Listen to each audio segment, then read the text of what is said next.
I'm Day Ciancini. Hi, Pirate Mike. Hi, Carol. This is an interview for an article. I just do it for like fun. General strike like 3 months ago. We put it on this website, Poor Magazine. Are you gonna try to put it on Poor Magazine this time? Yeah. So I can read it. That's great. My dad's gonna be the editor. My dad always says he's in my education.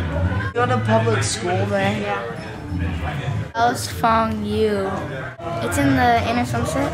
I live in the Bayview. I take the school bus. Who are your parents? James, he's out there.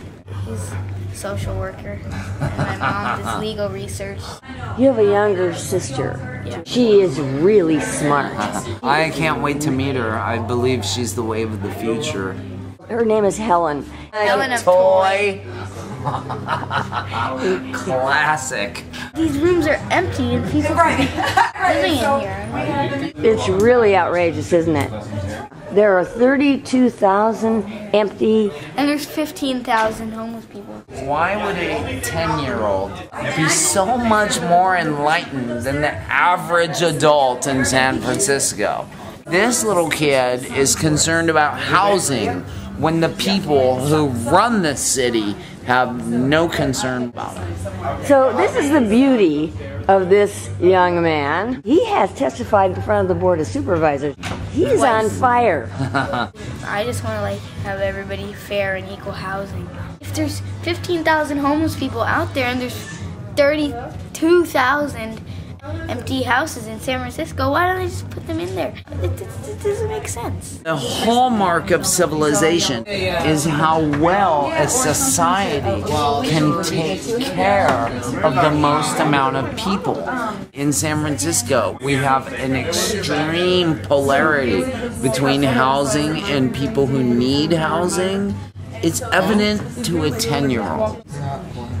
I don't know how it happened. People got greedy. People who are running the show feel that they're in control of it and everybody has to do what we say. If you don't, you're gonna lose your job. You're gonna lose your house. You spend your whole life going, I want to be an adult. When I'm 18, I can have a car, a house, I'll have a wife, maybe I'll have a kid of my own. This is not real. This is a construct that you are sold. We have young men like this who are hip to the programming. God, that gives me more hope than any adult tearing down a fence or building a garden or changing a law.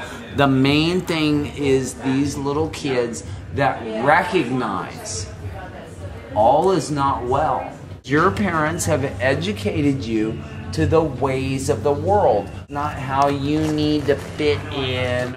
When you're not taught how to think, the system wants you to think. They just teach you what to think and how to think it. How you have to be. All you have is your heart and your mind.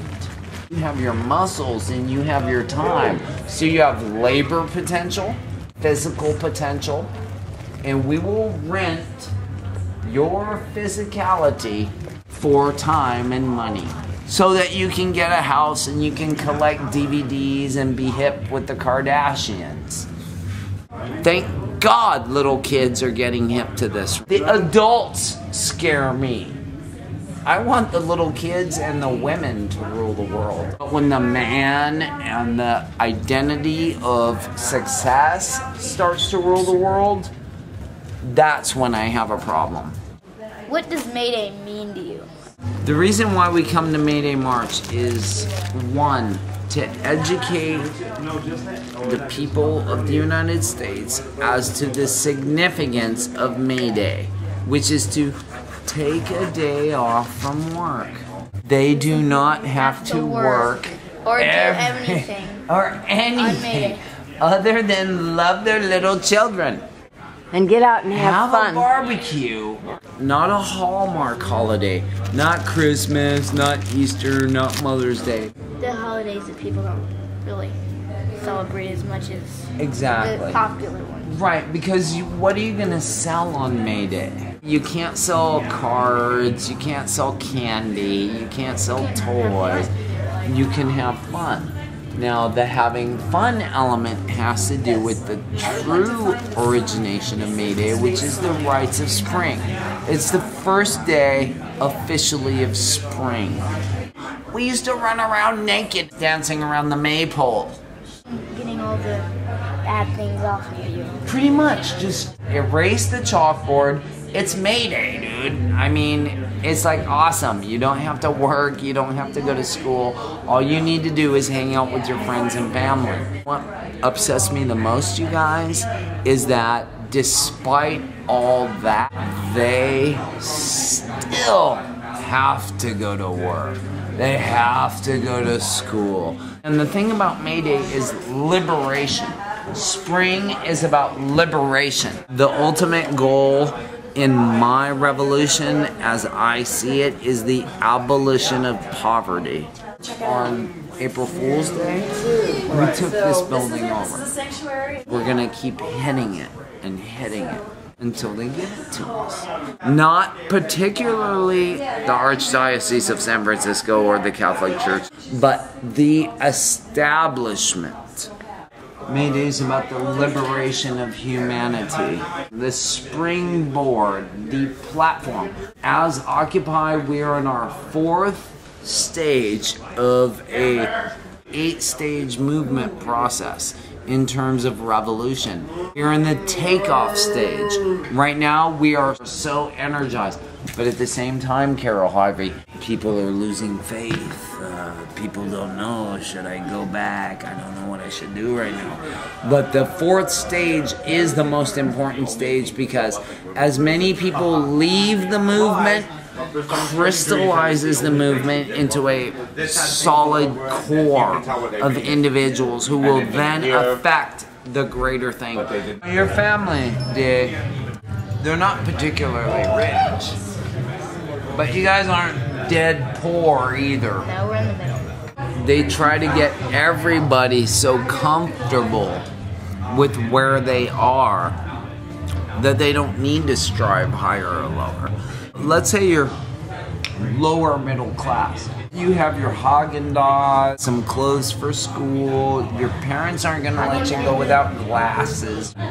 They're also not gonna go further with their consumer identity and like push a bunch of video games on you to keep you busy when you get home from school. And start talking about video games, that's when it gets real. Why are we talking about video games? Because they're using video games to train people your age to kill people in 10 years without even thinking about it. They're with drones. They use actual Xbox controllers in military applications so that it's familiar to the youth that's been in high school. That's not kooky conspiracy stuff. They learned on video games. Yeah. Journalist at large. What, is this your dad? Yeah.